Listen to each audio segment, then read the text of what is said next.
Awesome. So, welcome everyone.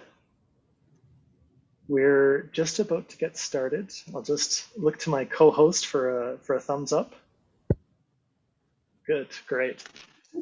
Really appreciate you taking the time to spend an evening with us. We're really excited about what you're about to see, and we'll talk a little bit about that in a minute. But yeah, so big thank you. We owe an extra large thank you to the Rotary Clubs of Calgary Fish Creek, the Rotary Club of Brooks, and also the Rotary Club of Lethbridge. They've been working with the students who you'll hear tonight over the past several weeks and kind of giving them access to the data and the expertise that they need to form their opinions. So specifically Kent Fraser with Fish Creek, Pat Kaloran with the Lethbridge Club, and Calvin Sturgeon with the Rotary Club of Brooks. So thanks very much for being open to the idea and also allowing everyone to see the result of the work. The project itself also really relied on the support of Dan Doherty, who will be here soon. He is connected through to Nketi, who had the idea to connect her students to Rotary, and without him, this wouldn't be happening. So we owe him some thanks as well. In broad strokes, the task that the students have is to create a marketing plan for three very unique clubs. The Rotary Club of Brooks being the only club in their city. The Rotary Club of Lethbridge being the largest Rotary Club in their city, and the Rotary Club of Calgary Fish Creek, which is a unique. They're small but mighty.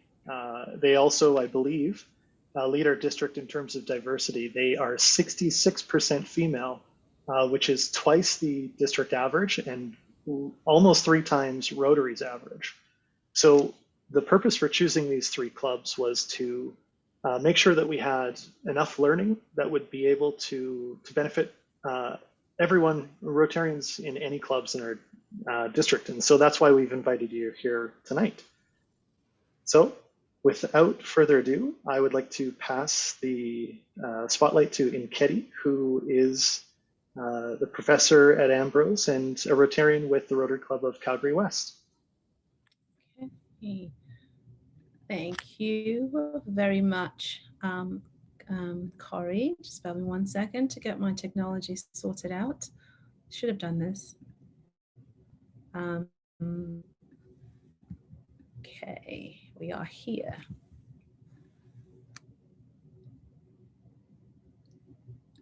Okay, alrighty. Okay, so good evening, everyone. Thank you so very much for being here today. We really appreciate it, you taking your time out to spend with us. And we also have Murray McTavish, who is the head of the business department, and Angie Redekop, who is also a business professor at Ambrose, and I'm Nketi, and I'm an instructor at the business department at Ambrose. And so we thought it would be a good idea so when I was asked to take on the class teaching strategic marketing, I always wear my Rotary hat wherever I go. And so I was thinking, well, I would love the students to have an experiential opportunity and not just work on something that is theoretical. And I know that, you know, some of the we do have some issues within our district in terms of acquisition, retention of members. And I thought this would be a perfect opportunity for the students to have that experiential experience and knowledge, have a real case example, as well as see how they can support Rotary, our district. And so at the heart of the work that they were asked to do is to develop a strategic marketing plan. And I'm going to go over very, very quickly just what their task was so that you have a good understanding in terms of what they were asked to do. And so we were working within the 4 principles of marketing, the first being all customers differ. And so the goal is to manage customer heterogeneity, and of course, customers in our case are members. And the second is all customers change. And so the goal was to manage customer dynamics. And so in that objective, in the first objective of managing customer heterogeneity, was to better understand, the students will be explored to different segments. The segments that are to be targeted, what the position statements, and yeah, that's it. And so in terms of deliverables, they had to clearly outline the customer segments for their particular club, who, what segment should be targeted, and also come up with some positioning statement or statements. And in terms of the second principle, they wanted to better understand the customer dynamics. And so students exploring acquisition, expansion, and retention models that target the segments that they have identified. And so in terms of deliverables, they were looking at defining the customer segments clearly, and coming up with acquisition, expansion, and retention statements and strategies for the segments that they have identified. So those are the two principles. And then there are another two. The third, okay, you can't see it very well. I'll explain it, so that should be fine. So the third principle is that all competitors react. And so the goal is to manage sustainable competitive advantage, and really understanding, well, what is that unique value that this particular club is actually bringing to the table? So to better understand the club's sustainable competitive advantage, the students explored the club's brand, its offering, and the relationship stack. And so as such, the deliverables were to clearly define the sustainable competitive advantage and propose some brand, offering, and relationship strategies. So these are strategies to improve the brand, strategies to improve, let's say, the offering, and strategies to improve relationships, which are also aligned with the acquisition, expansion, and retention strategies. And then the fourth principle is that all resources are limited. And so the goal is to manage resource trade-off. Of course, we live in a world where no resources are, where resources are limited. We're functioning in a world of scarcity. And so they explored, let's say, the club's metrics and plans. And the key deliverables are marketing metrics, plans, and budgets, and that sort of thing. And of course, those were the four assignments that they've been working on. And today they're putting all of that together into one succinct presentation. And this is what we'll be hearing, and they'll be working for each presentation will be approximately 20 minutes long. And I think we'll have questions at the end. And I, for one, I'm very excited and quite proud of my students and the work that they've achieved in such a short space of time. And that's it. Over to you, Corey. Thank you. I can't talk right. So thanks, Nketi. I guess one piece I forgot to mention is that three of the groups, there are 4 groups, 3 of which were paired with existing Rotary clubs. And the 4th group was given a task to, knowing nothing about Rotary except what was available online, to design a Rotary club that they would consider joining. And so they'll be presenting tonight as well. On our list, our first presenters are the group that worked with the Rotary Club of Brooks. So I believe that is Aristotle. You have co-host ability. You can start sharing at any time. Okay, awesome. Thank you.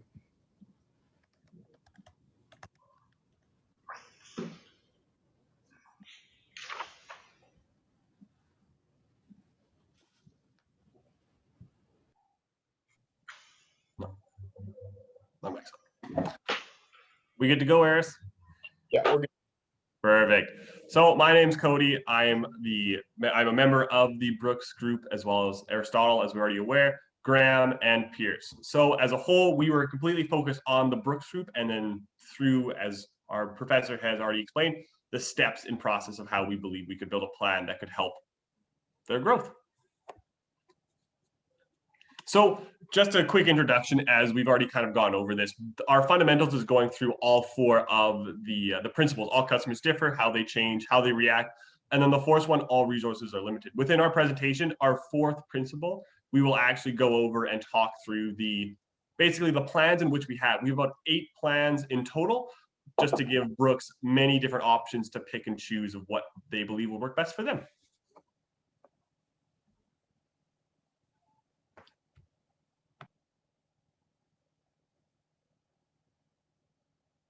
Sorry, I didn't realize I was muted. So in terms of explaining our research methodology, most of our research came in the form of surveys. Multiple surveys were filled out with group members of the Brooks Rotary Club, in which we collected data on perceived strengths and weaknesses, potential competitive advantages, qualitative and quantitative data on current members, and more. The data from these surveys was used as reference throughout the project to provide a great insight into what Brooks Rotary Club offers. However, we only received like a 25 response rate from the club members. We also conducted some interviews with small business owners in Brooks via Zoom, and had meetings with leaders of Brooks Rotary Club over Zoom as well. On top of this, we received a long-term strategic plan that is already in the works of being implemented. Aside from all this, we conducted social media polls that we were able to implement in Principle 3.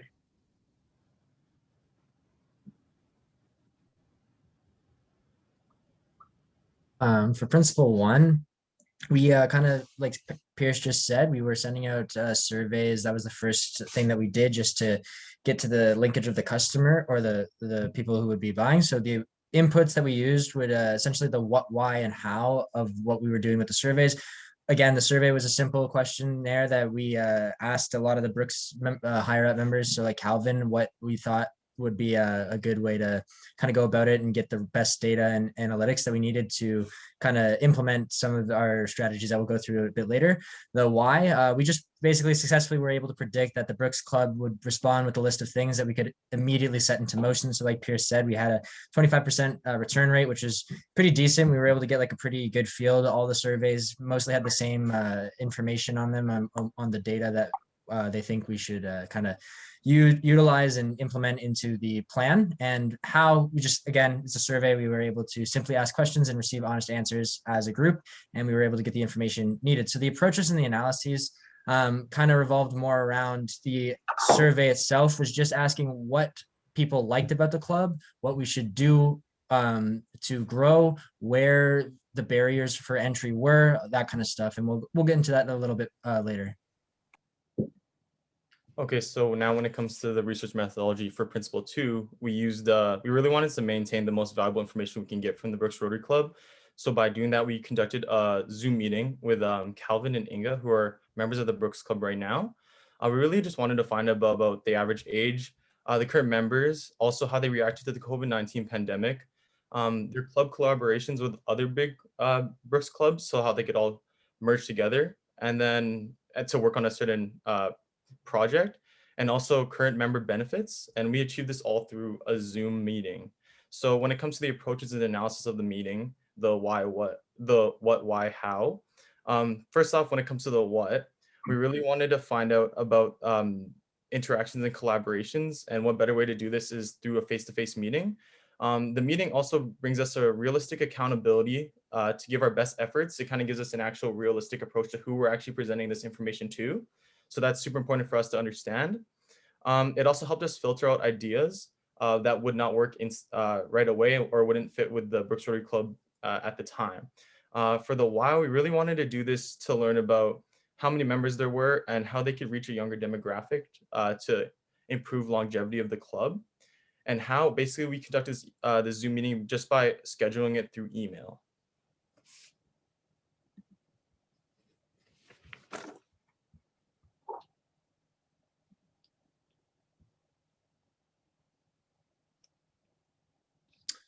For the key results for Principle 1, essentially the approaches and leverage analysis, we were basically leveraging the surveys to conduct multiple analysis. This revolved a lot around the STP, or the STP analysis.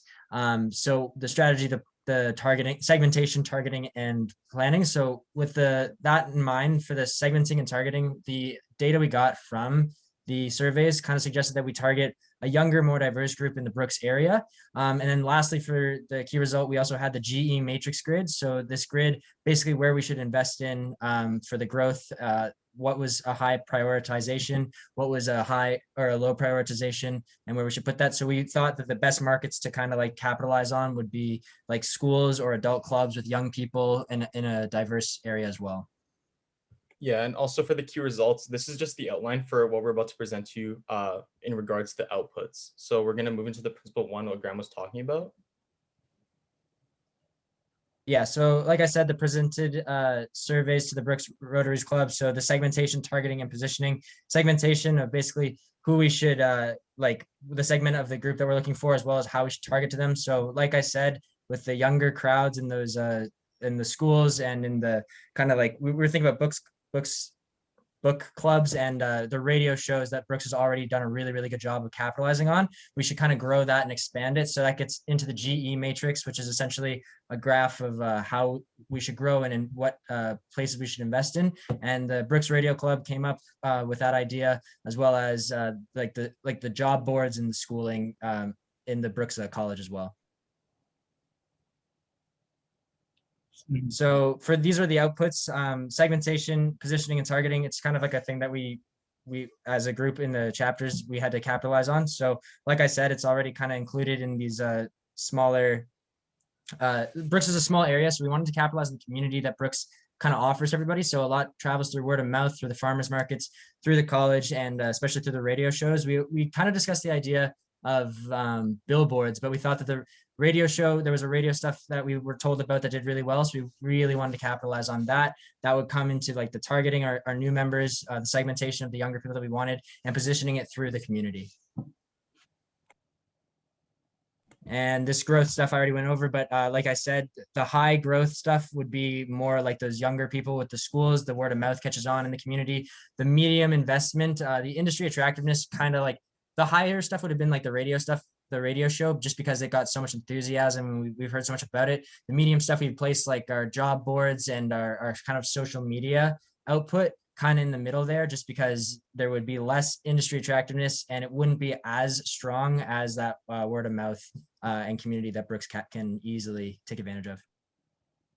Okay, so for the key results for principle 2, the approach to the analysis, I will go more in depth when I present the SWOT analysis, as well as the perceptual positioning map. And like I said about the inputs earlier, which was the initial Zoom meeting. So when we're talking about the outputs and how we approached it and the analysis when it comes to it, we really just wanted to find out how it relates to the principle 2, which is a changing consumer. So we really wanted to find out the strengths that could persuade younger or a new demographic to join the Brooks Club. The weaknesses, we wanted to find out about the weaknesses of the Brooks Rotary so that we can make their quality services more appealing.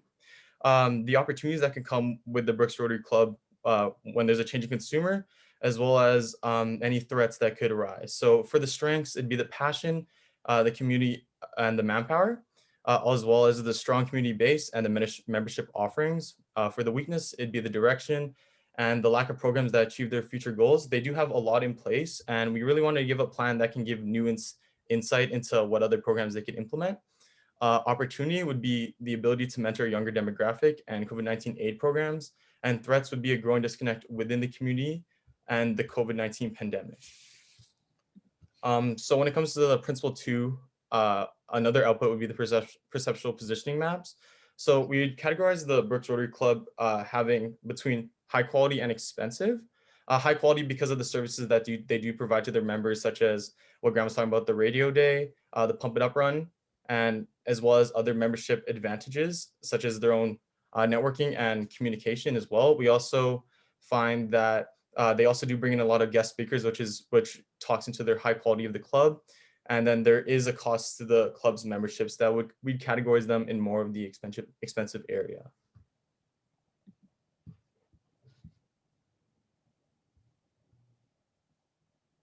So for principle 3, we use social media polls and surveys in order to better understand where potential members were spending their time, as well as why they're doing that. We also conducted a survey with leaders and some of its members. In terms of applying this information, from our inputs, we felt that the survey gave us an insider look at what Brooks Rotary Club offers. This survey was split into 4 sections: strengths and weaknesses, vision for the future, strategies already implemented, and what they have seen for results. The polls offered great insight into the consumer mindset of the average young adult or university student. Using the information from both these polls and surveys, we were able to specify elements that had potential to become competitive advantages if improved upon.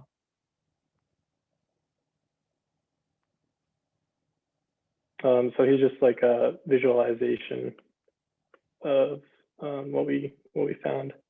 So for brand, we found the relationship that Brooks Rotary Club has with its community is both a vital lifeline and competitive edge over any of its potential competition.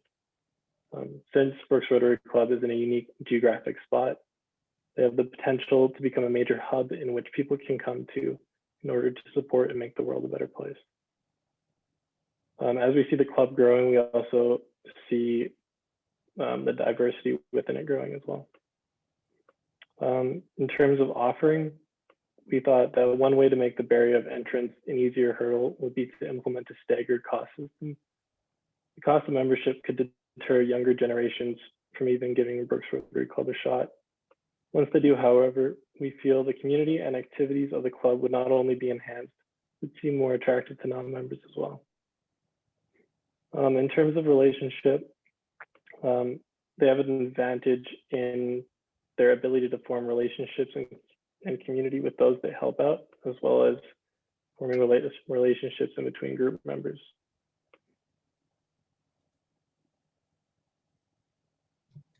So the final principle, which I believe is the most important one, not just because it's my section, but because I think in the end, this is what the Rotary Clubs are looking for. And this gathers all the information from the previous 3 principles. And I will take all of that information gathered up, and we've created several plans that will implement based off of our information from our SWOT, our AER, our STP, and our matrix to figure out how best to pursue and grow and revitalize the club. So just as a basic foundation, we broke our strategies up into 3 main sections. This is your expansion, your retention, as well as your acquisition. Expansion obviously is it's going to be your quickest, it's going to be the most, acquisition, there you go, sorry I had these backwards.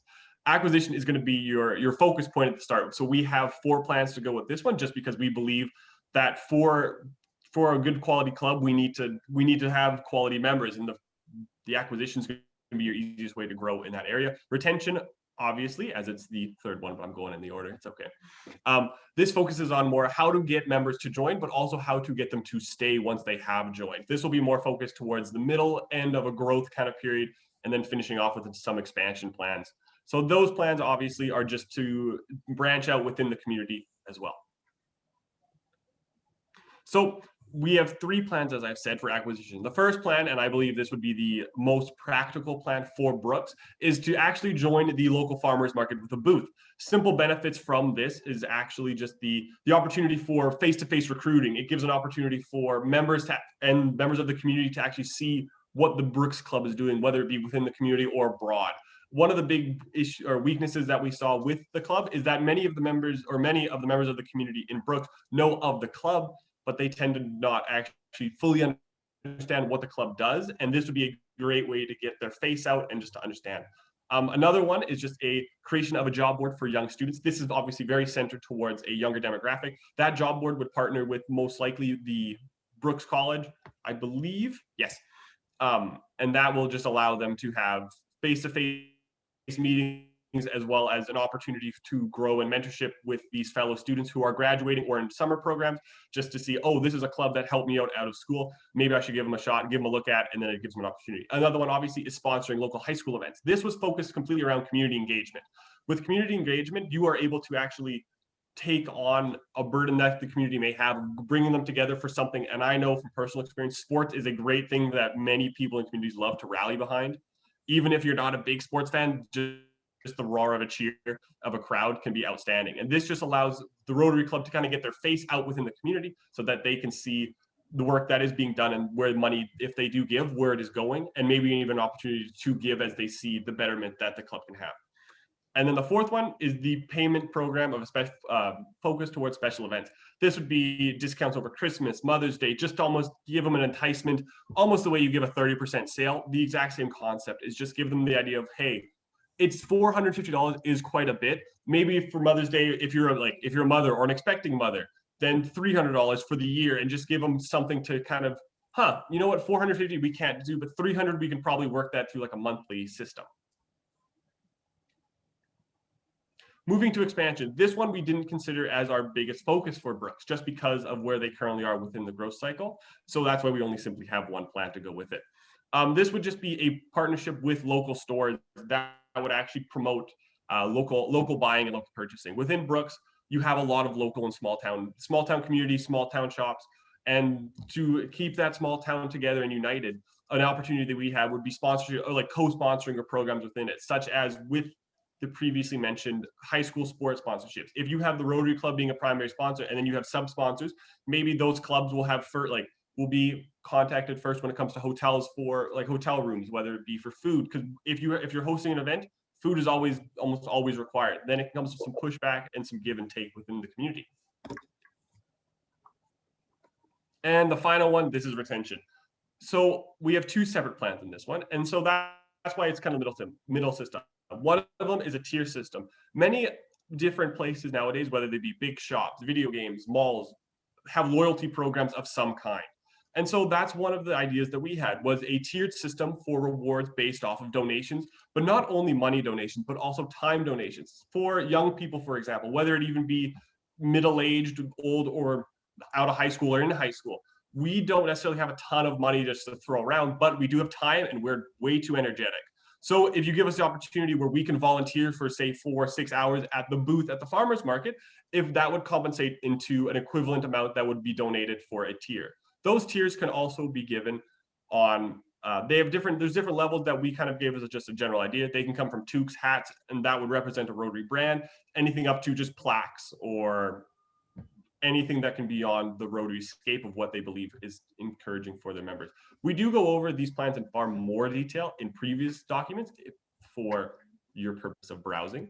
And then the next plan we have is the creation of a mentorship program and onboarding. This is something that we believe is very important. It would partner a new member with a current member just so they can kind of see the ropes, understand what's going on with the club, and then potentially based off interests and likes, you can partner them with a group or with an area of the club that they find interesting, whether it be overseas work, whether it be local work, whether it be working with a homeless facility or something of that kind of nature. That would be the purpose of the onboarding and the mentorship program, is that you can grow people who have those work experience, which the club has many, as well as a younger demographic that doesn't have those opportunities, and you put them together and then you can make something magic happen.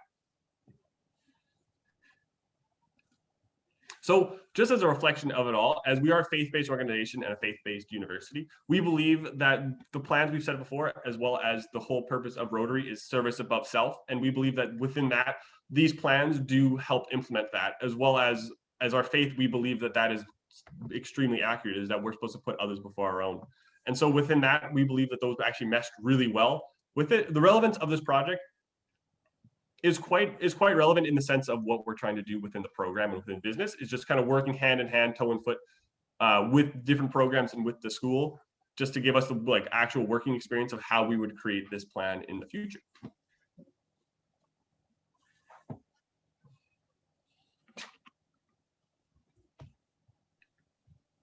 All right, so we feel that if some of our strategies are implemented regarding retention, expansion, and especially acquisition, Brooks Rotary Club will stand to benefit greatly. By offering multiple strategies, we hope that they can implement some of these and see some positive changes in their chosen respective areas of growth. Brooks Rotary Club has a lot of potential, and we look forward to seeing them not only grow into it, but to thrive and become an even bigger pillar for the community of Brooks.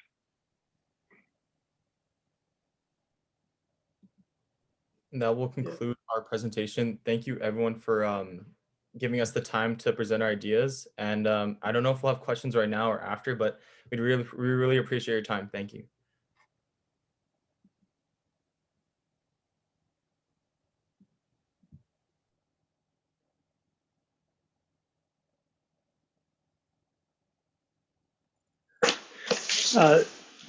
Thanks everyone from the Brooks Club. Rotarians in the room, I don't know if you felt this way, but I think it's a good opportunity for us to examine our own use of acronyms and whatnot. AER, STP, S.W.O.T. takes a bit to get used to, so keep that in mind when you're talking to new members. Nketi, would you introduce our next group? Sure. Next, we have Fish Creek. And so please come in and please introduce yourselves as you get started. So the next group worked with the Fish Creek Club. And so, yeah, please carry on, gentlemen. Awesome. All right. So I guess we'll just jump right in. So we will be presenting our strategic marketing plan involving marketing principles 1 to 4 on behalf of the Rotary Club of Calgary Fish Creek. I'm Ethan, and presenting with me is Grayson, Harrison, and Carlos. All right, so jumping into the introduction. In developing the strategic marketing plan, our goal is to provide insight into the 4 principles and their application. We initially reported and presented on these in chunks, and our first presentation focused on principles 1 and 2 and revolved around the ever-changing customer. Next, we presented on our findings regarding the competition in the industry as was relevant to principle 3, all competitors react. Finally, we got to look inwardly at the capabilities of the Fish Creek Rotary Club by examining principle 4, all resources are limited. And as an overarching question of focus throughout the entirety of these assignments, we always asked ourselves, how is this relevant to Fish Creek Rotary Club? Okay, so taking a look at our research methodology, we'll look at some of the approaches and analyses we use to conduct our research and come to our key findings. We relied very heavily upon class information to inform our results, specifically the template provided for acquisition, expansion, and retention strategies, or AER, in conjunction with the brand offering and relationship equity model, or BOR, was able to provide immense value. Class content really helped us understand, identify, and build strategies for exploiting Fish Creek Rotary's sustainable competitive advantages. It also helped us identify the optimal ways to market and interpret data for the club by looking at the heuristics era and the data era. Qualitative research was another important area of our methodology. Getting the opportunity to sit down over Zoom with some of the club's leadership and sit in on a club meeting helped us understand the club culture and intricacies. Secondary research helped inform us as well in areas that we felt we were lacking. 2 elements that helped us understand the club's landscape were the competitive and environmental analyses. By conducting these, we were able to better understand the industry and make recommendations in line with the opportunities and threats we identified. In addition, we were able to get a feel for the strengths and weaknesses of the club and its competition. Club resources proved to be very valuable. The 2020 club survey that was provided by Fish Creek informed our key results greatly and had a lot of very valuable information. In addition, our interactions with different members, whether it's just general Rotary members or Fish Creek members, proved to be very valuable in understanding the values of the club and the organization as a whole, so that when we were making recommendations, we could align them with those. Industry research was something that helped in areas that Rotary didn't have a lot of experience in. For example, when looking at the specific marketing plan for Fish Creek, understanding some of the benchmarks and trends that have already been set in the industry were very useful in seeing the direction Fish Creek should go. And in addition, by looking at sort of the not-for-profit and just charitable organizations, we identified it as a major opportunity for Rotary to exploit and just do a really good job in. All right, so now we move into our key results, and we're going to talk about principle 1 first, which is all customers differ. So when it comes to our inputs, we used a lot of the sources that Ethan talked about to find our information. One of the main ones for this particular principle was a demographic analysis that was provided to us by Fish Creek members. This demographic analysis showed us that the club was consisted of 35% males and 64% females, and the board on the club was 30% male and 70% female. As well, 30% of the club was made up of immigrants and visible minorities, which was a very visible thing for us, and it showed us that Fish Creek really cared about the diversity of their members. And at the end of the day, Fish Creek was really just focused on bringing in quality members who wanted to help out and to serve the community.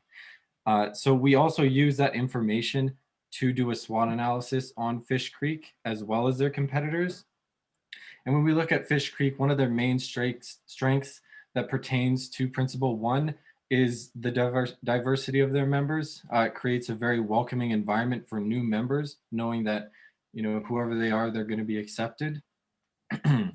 And one of the weaknesses of Fish Creek was just the fact that they are a smaller club still trying to grow, and they do have a lack of funds, which might deter people who are trying to find go on an international trip to serve overseas in another country.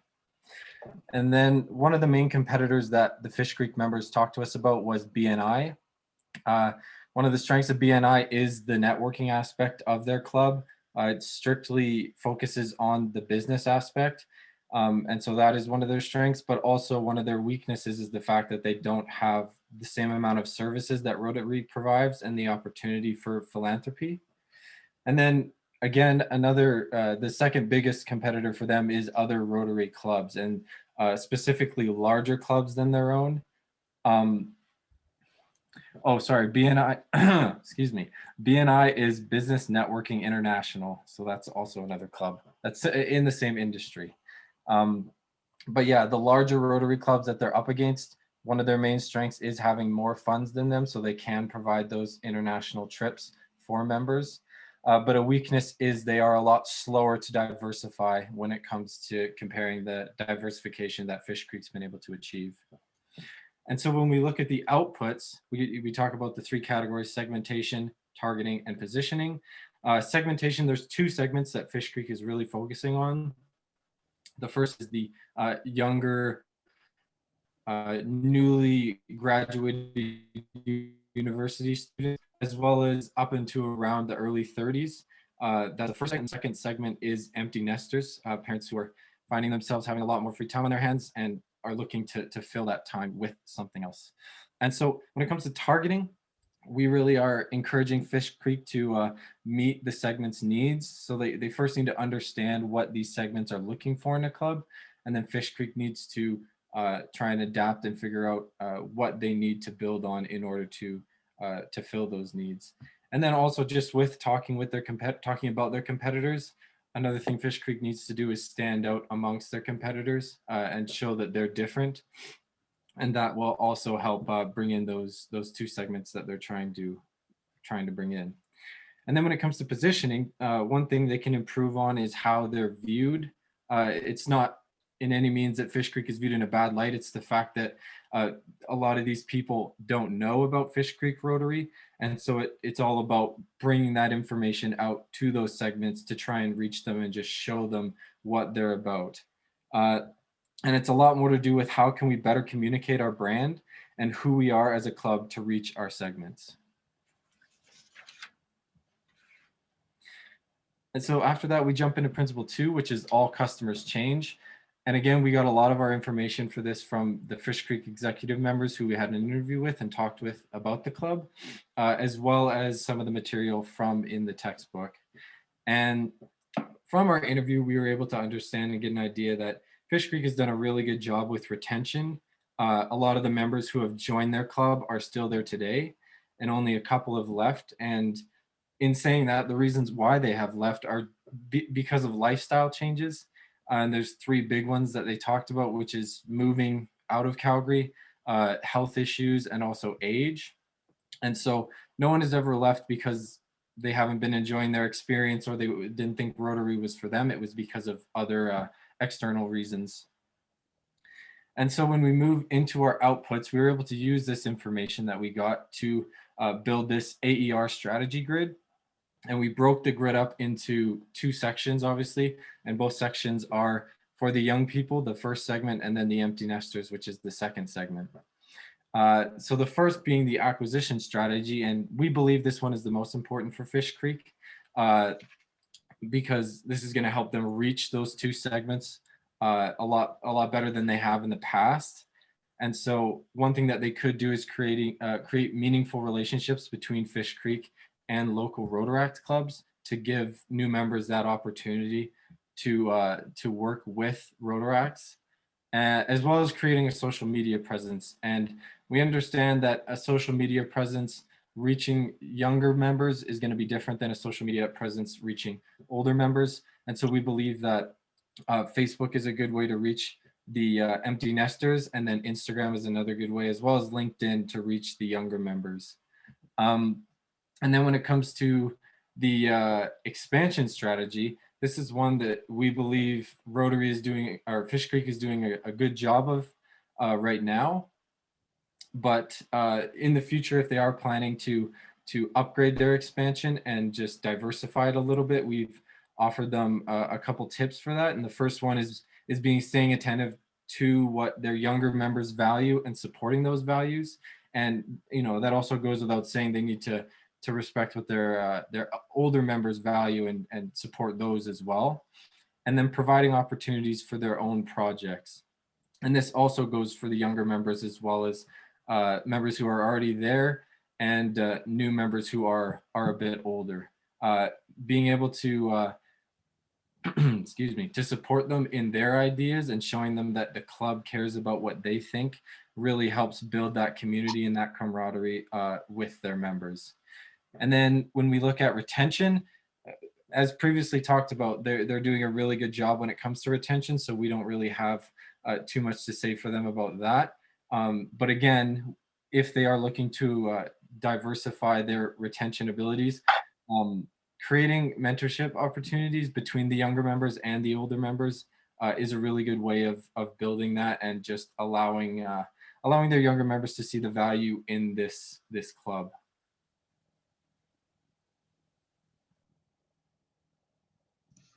All right, so moving into principle 3, all competitors react.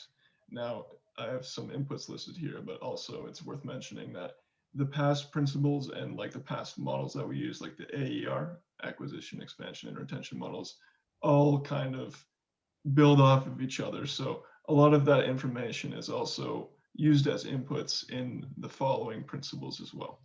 So for the 2 main inputs we use to address principle 3, all competitors react, is a competitor analysis as well as an environmental analysis.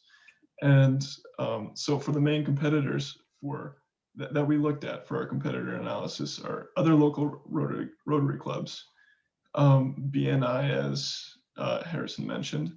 One thing that we added is Lions, which is, from my research, offer very similar things to Rotary. So in terms of positioning in competition with Lions, is probably the same strengths and weaknesses as other local Rotary clubs, depending on each particular club. They all vary.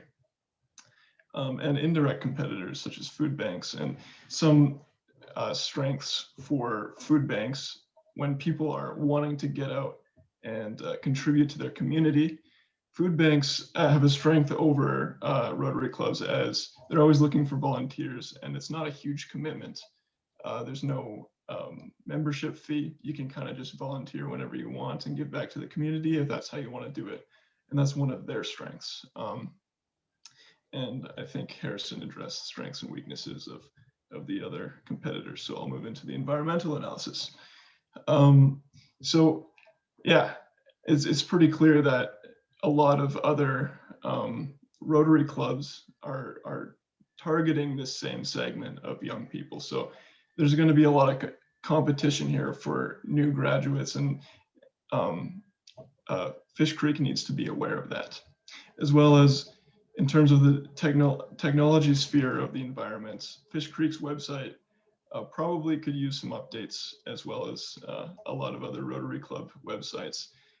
For the younger generation, it's important to be, you know, ahead of the curve in terms of keeping things updated and looking nice and looking aesthetically pleasing, so they can find their information and it doesn't look outdated and it looks like something that they want to be a part of. So keeping those things updated is important for younger generations.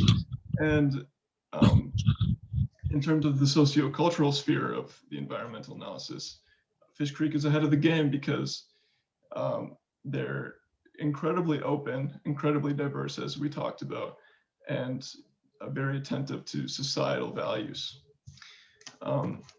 which,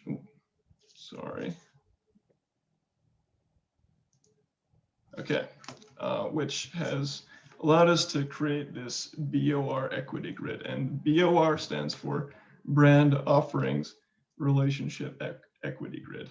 And again, the AER, acquisition, expansion, and retention model that we talked about before has kind of informed our findings here as well. And in terms of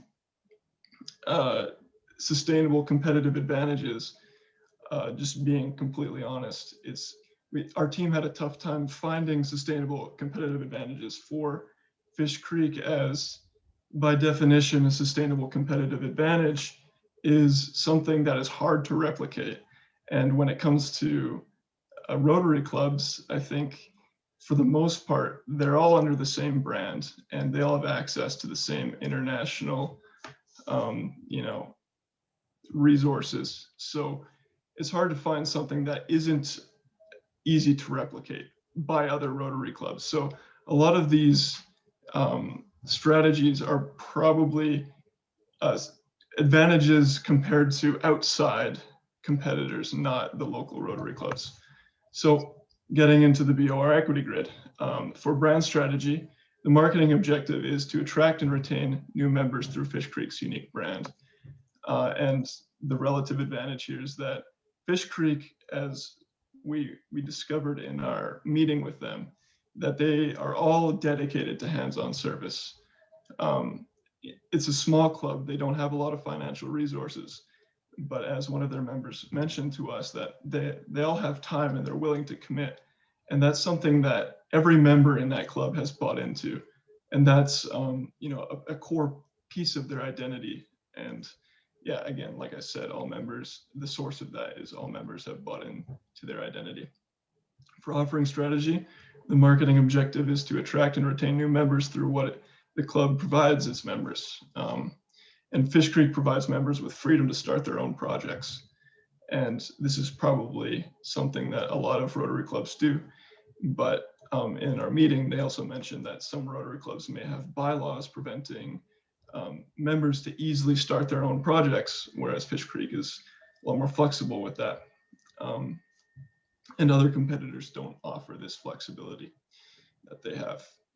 In terms of relationship strategies, their marketing objective is to attract and retain new members through Fish Creek's relationships. And this one is something that's not current, but we suggest to develop this advantage in the future, is developing a better connection to Rotaract clubs. And that would become a relative advantage because, as a lot of people are aware, Rotaract, the percentage of Rotaract members turning into full-fledged Rotarians is around 5%. And that's pretty low, also a great opportunity.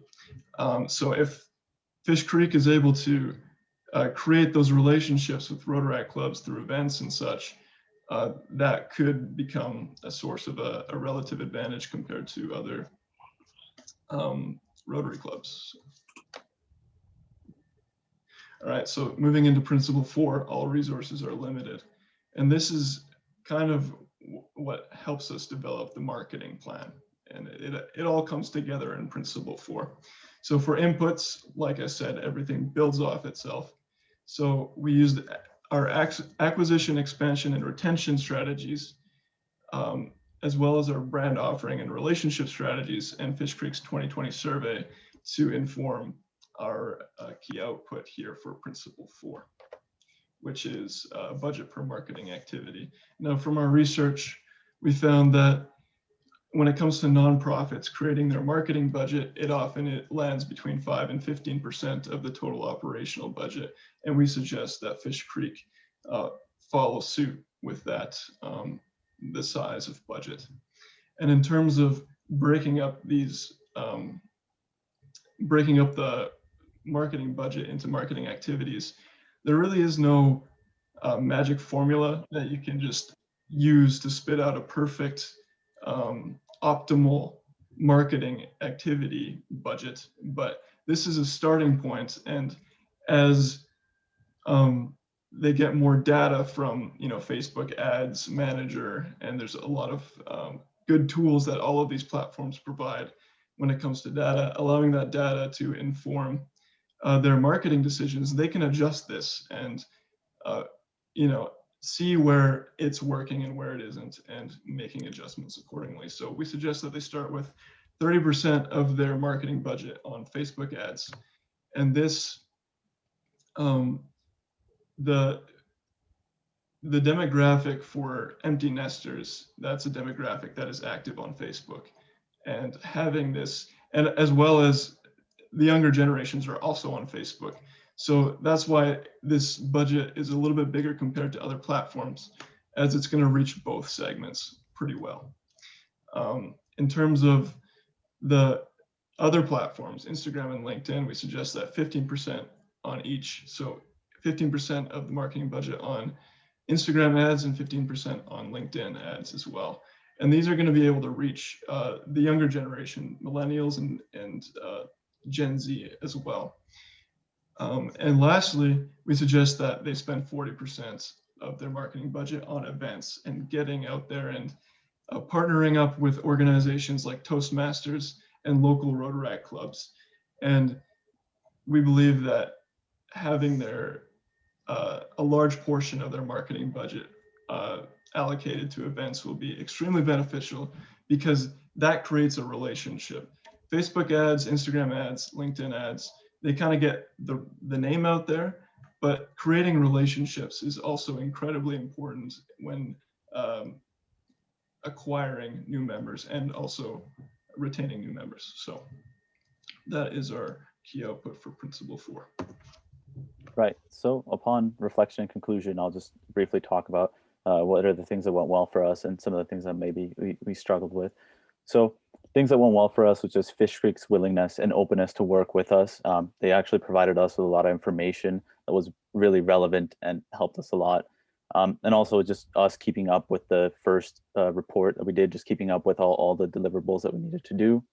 Some of the things we might have struggled with was just time. As the semester came to an end, there's just a little bit of always a time struggle. And where we could improve in is just always communication. We just improve in communication with just the members and just networking more and connecting with other people. And just to conclude, we as a group just believe that we've gained a lot in working with on this project, just learning how Rotary works, specifically Fish Creek Club, and just the time and that we dedicated for the project to be done and these deliverables, and just always keeping in mind and respecting Fish Creek Rotary Club and Rotary's just main goal of service above self. So we set out to deliver this report, keeping that in mind, and with the teachings from Dr. and Ketty and the textbook, we hope that this report will prove useful to Fish Creek Club and to other clubs that have similar characteristics. And yeah, so just want to say thank you. And I just want to mention another thank you for there are some members that attended our other previous presentations and they gave us advice and inputs. And I just wanted to say thank you to those members too. Yeah, thank you. Awesome. Thank you, gentlemen. Great presentation. You said something early on in the presentation that I think is really important. One of the Rotary Club of Calgary Fish Creek strengths is their diversity. When you walk into the room and you can see yourself in it, then it means there's one less barrier to joining the club. I think that's a really key point. So before we get on to our next group, which is the Rotary Club of Lethbridge, I just wanted to mention, now's a good time to write down any questions you have. Some of the students who are presenting today need to get to another class, so that's why we've chosen to have the questions at the end. So all groups will still be present, but we want to make sure that we're respecting their next engagement. So Fern, would you start us off for the Rotary Club of Lethbridge?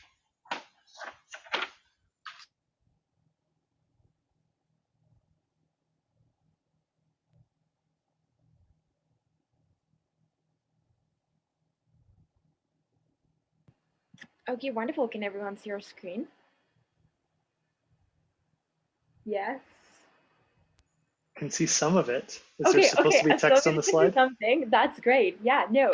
So yeah, well, hello everyone. Thank you so much for all of those of you who took time out of your busy schedules to join us today. We really appreciate it. And so my name is Fern, and I am working alongside Camille, Taryn, and Rob, and we had the opportunity to be assigned to the Lethbridge Club. And so, before we begin though, we are gonna go over the abbreviations we're gonna be using today, just so that we don't confuse you. So we're gonna be talking about acquisition, expansion, retention, brand offering, relationship, sustainable competitive advantage, segmentation, targeting, positioning, and finally, strengths, weaknesses, opportunities, and threats.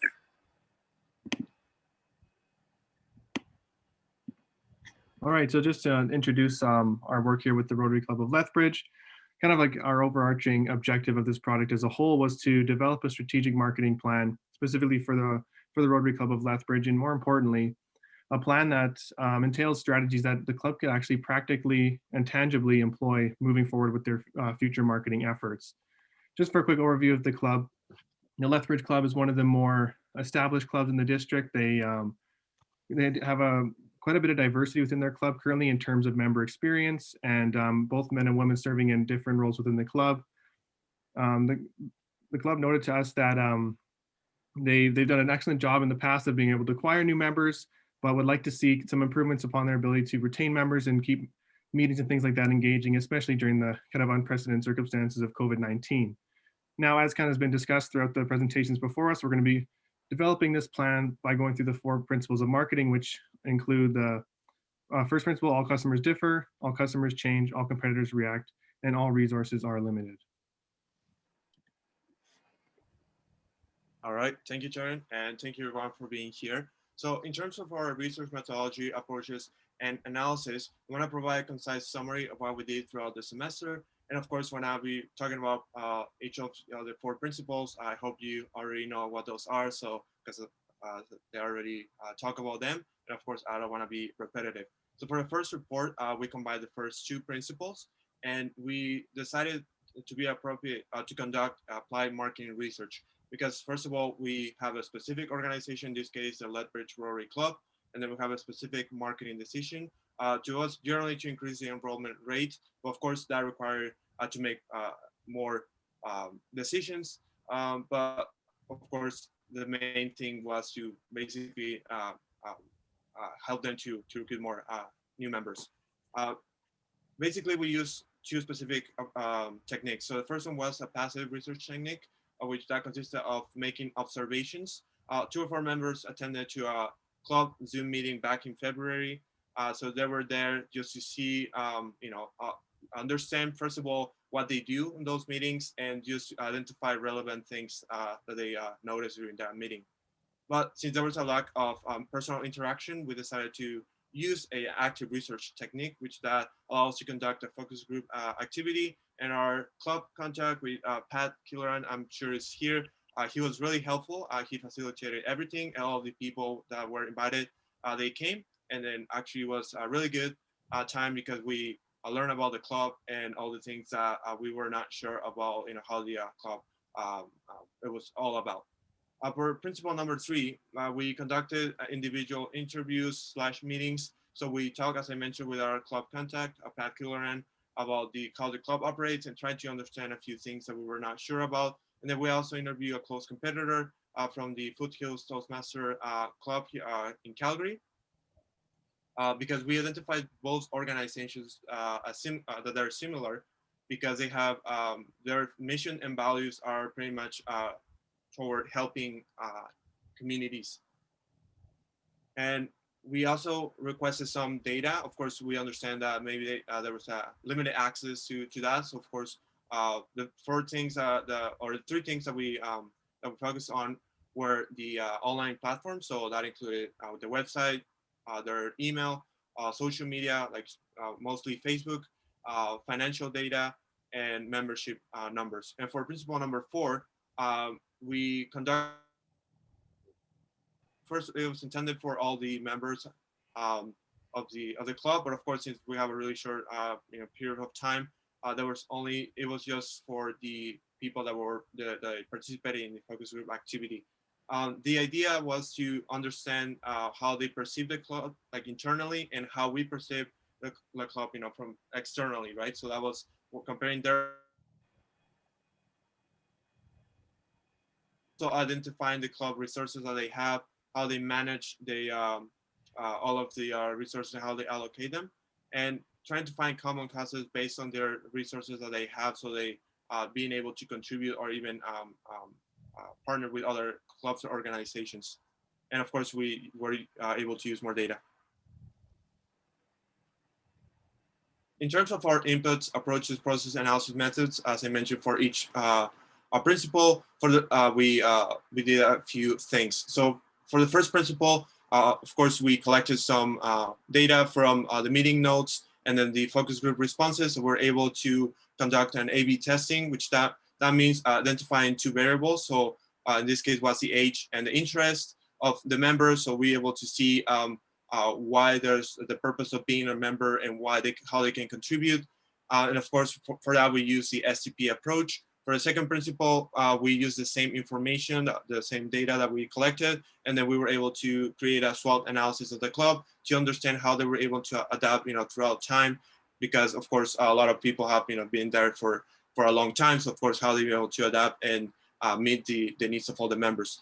For principle number 3, we did interviews and the reports that we got. We created a competitor club analysis to identify the internal and external perceptions of the club by using a BOR equity stack and a BOR AER equity grids, which all of them were explained later in the next slide, in the next few slides. And for principle number 4, the survey response to additional data allows to kind of suggest some adjustments to the budget, of course, understanding the way they're operating.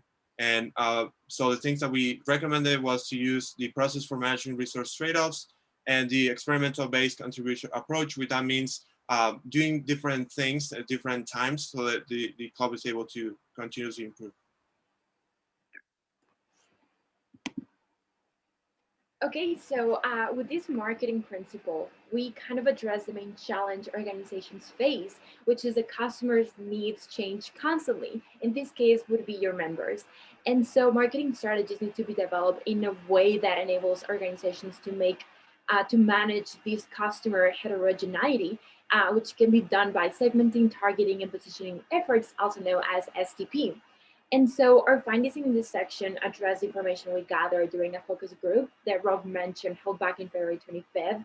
And so we divided our group consisting of 14 participants into 2.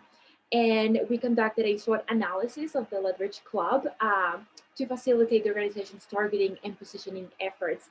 And so an example of a weakness that we found was that the club obtained a reputation to be a fundraising club rather than a fellowship club.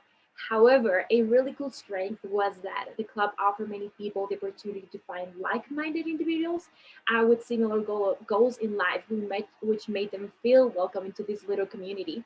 A threat would be the rate in engagement from the current members is rapidly decreasing due to COVID and the inability to see each other face to face. And finally, an opportunity will be the club's potential to develop the club strategy further by focusing on kind of like fun accomplishments and tangible impacts seen through service projects. All right, so based on our analysis of this specific principle, we found largely that individuals do tend to join the club based on a wide variety of reasons. So depending, like as Fern alluded to, the specific needs and desires of each individual, what they ultimately hope to get out of the club did tend to change quite drastically. That is, some individuals join simply because they like the opportunity for fellowship and community. some individuals join for the possibility to grow their network or to grow as a leader or develop personally, while others really, of course, enjoy the opportunity to make a tangible difference around the world on an international or local scale. And based on these varying needs, we were able to identify two key segments that we believe the club should focus on targeting moving forward. One which includes a younger audience, which could includes like Rotaract members, recent graduates, young professionals, young adults, or even young families who place a higher importance on the personal growth and development and connection opportunities, as well as a mature audience, including mature professionals, even retired individuals who really like the community aspect or the opportunity to take part in giving back to society.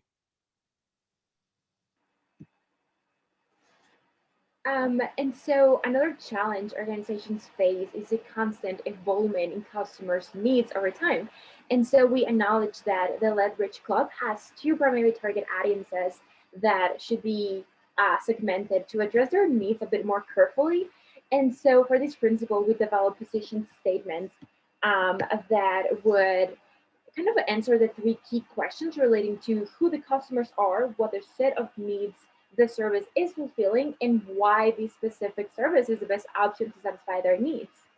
And because of time's sake, I'm going to move on, but during the question times, if you want me to read them over and explain further, we can absolutely do that.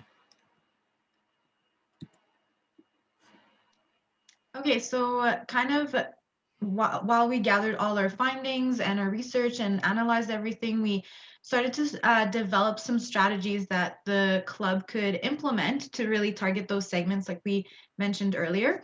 And so because the first and second principle really focuses on customers, we adopted the AER approach. So for segment one, acquisition, we thought that one of the a great way or great place to start is by engaging the kids of Rotarians and members of the club and kind of engaging them in some of the community work that they do. And then also maybe expand a little bit or develop some of partnership opportunities that the Rotary Club can have with Rotaract Clubs and Interact Clubs, which are kind of brand extensions of Rotary.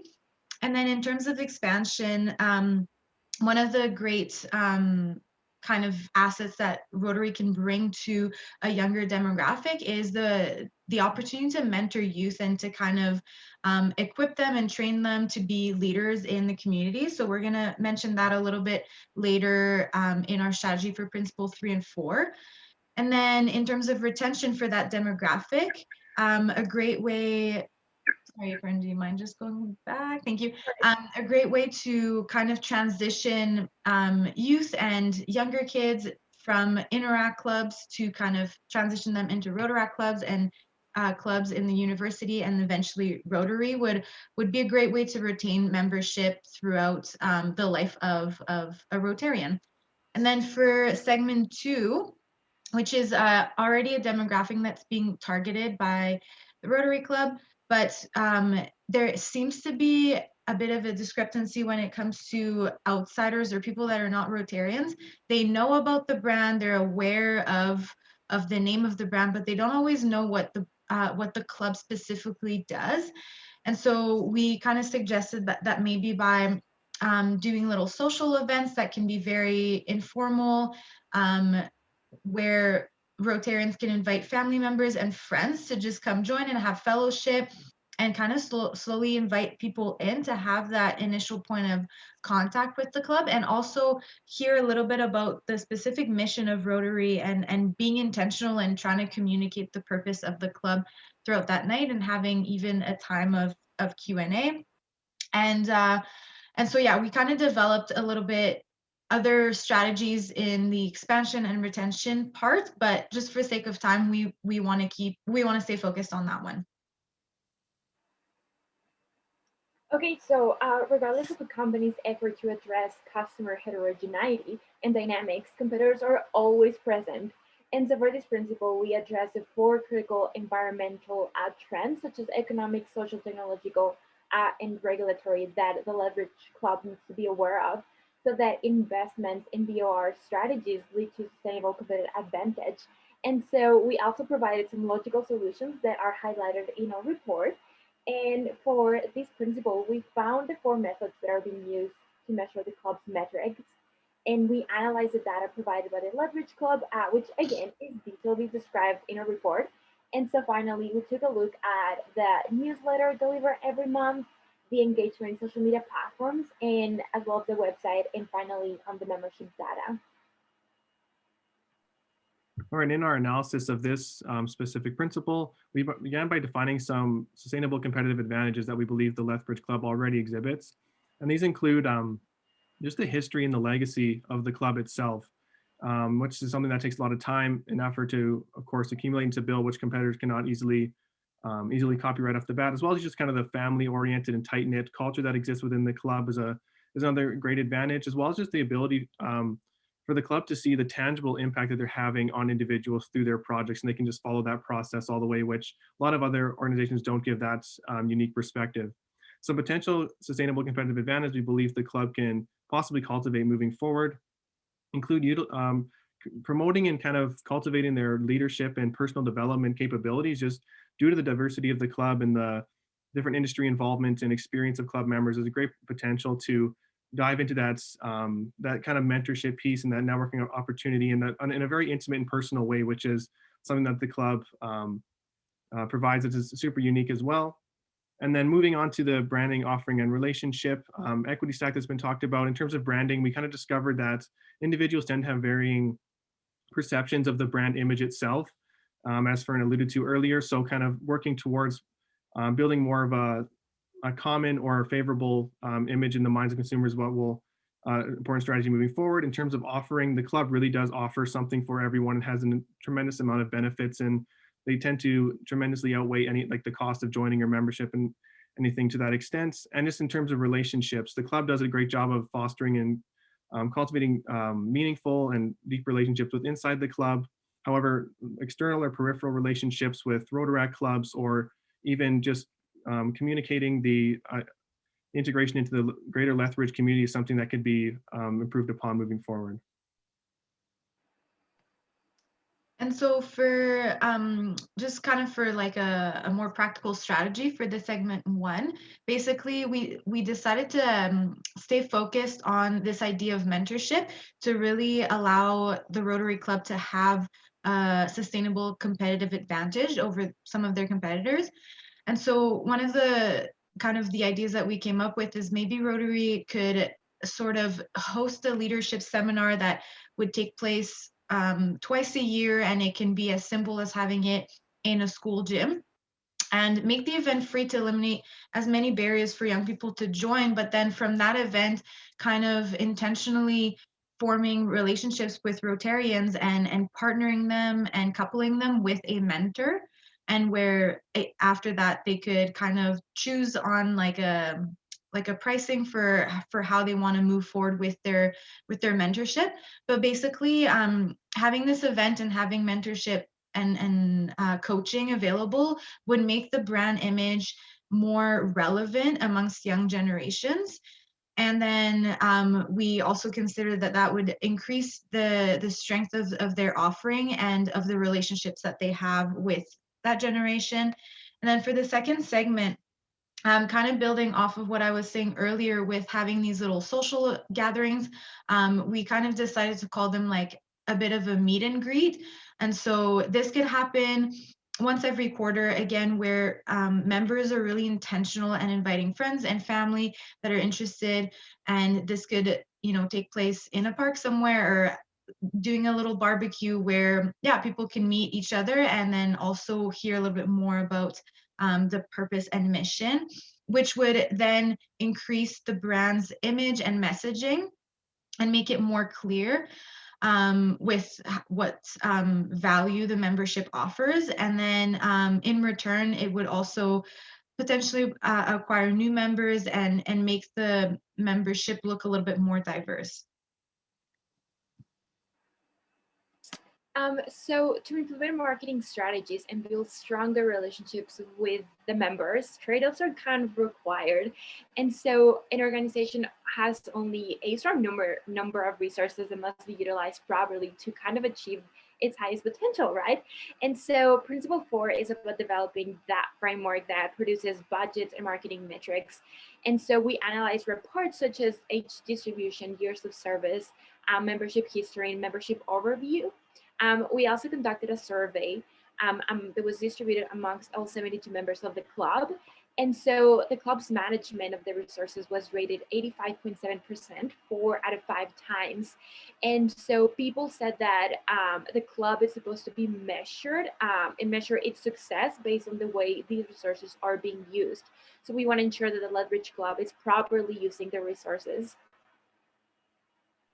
And building off of what Fern said in analyzing this principle, we found that a number of, and analyzing some of the financial statements provided by the club, we found out that some of the marketing budgets allocated for the club, things like public relations or fellowship, club meetings, local projects or youth projects, weren't fully utilized or not utilized at all. And it is important to note that a lot of reasoning for this is because the club is currently heavily focused on promoting international projects and doing things on a global scale. So while that is the current kind of goal of the club, and we only looked at the last year's numbers and metrics and things like that, does appear that the club has the capacity to embark upon these intentional marketing efforts as well as some of the strategies we're presenting, but it would possibly require some resource reallocation from the international project spending, but that would be something to potentially look at moving forward as well. Yeah, so like Taryn just mentioned, I guess the biggest resource here to think about is a financial resource, but it seems like the club does have budget that can be moved around a little bit and even underutilized budget. So for kind of this idea to create these leadership seminar nights with the younger demographics, there seems to be budget available there and would cover all the costs for those nights. And there's even scholarships and awards that haven't been awarded to any students. So that could even be an incentive to invite more students to join these nights with the chance of potentially getting awarded a scholarship. And then we also kind of recommend maybe running a bit of an experiment and testing it out by hosting a couple events and just seeing how many students attend, and if at least 15% of the attendees are actually interested in pursuing mentorship. And so we also recommend maybe hosting an event, if possible, depending on COVID restrictions, at the beginning of the school year in this coming September, and then potentially the second one in January 2022. And then for the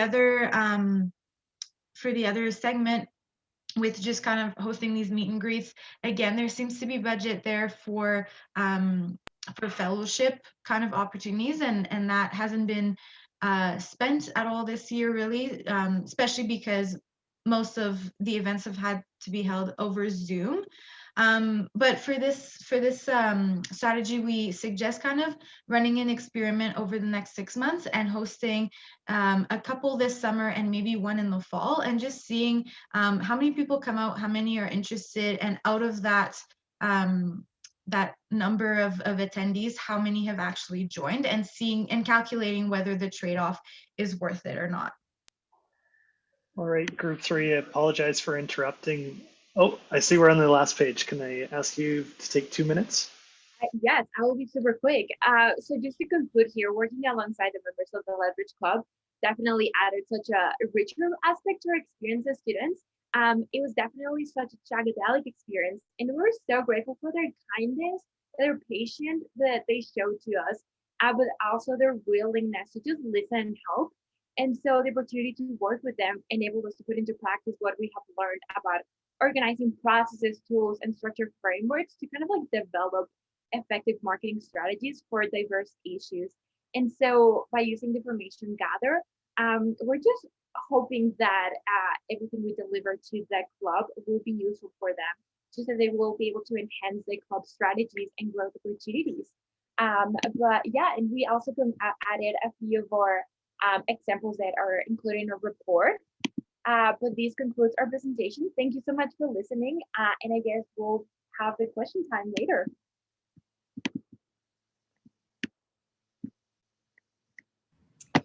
Great, thank you very much, Team Lethbridge. That was fantastic. Thank you. I see Pat has given you a clap there.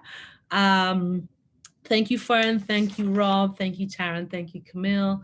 That was an excellent job. And yes, in the interest of time, we're going to move on really quickly because I know that a large number of you have to attend another class, and I want to make sure that we have at least a little bit of room for questions. So the last but not least, we have, guess what we're calling New Rotary, Rotary 21. And they are the group that wasn't assigned an existing club, but rather the group that were asked to conceptualize a new club. What could a new club look like? And so that group comprised of Sarah, Alexandria, Monroe, Emil, and Connor. And so please take it away. Thank you very much.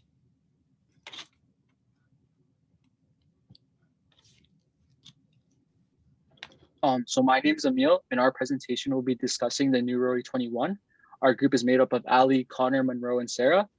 Rotary 21 is a club that's designed to flourish in the 21st century, which is where we get the 21. The strategic marketing plan we have developed for Rotary 21 aims to communicate the club's benefits to the community and potential new membership. We just talk about how Rotary can grow and build off their strengths and improve weaknesses. So throughout the semester, we have conducted 4 presentations that have organized our findings and research around the use of the 4 marketing principles. Number 1, all customers differ. Number 2, all customers change. Number 3, all competitors react. And lastly, 4, all resources are limited. Considering each marketing principle has allowed our team to clarify and analyze various aspects of Rotary 21, ensuring that the club is designed to operate successfully.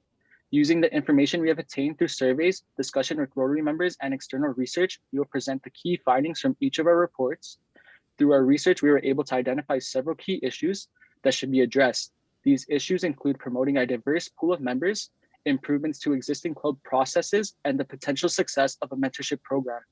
By exploring these issues, we have developed a structure that will allow Rotary 21 to thrive and perform good works in the community.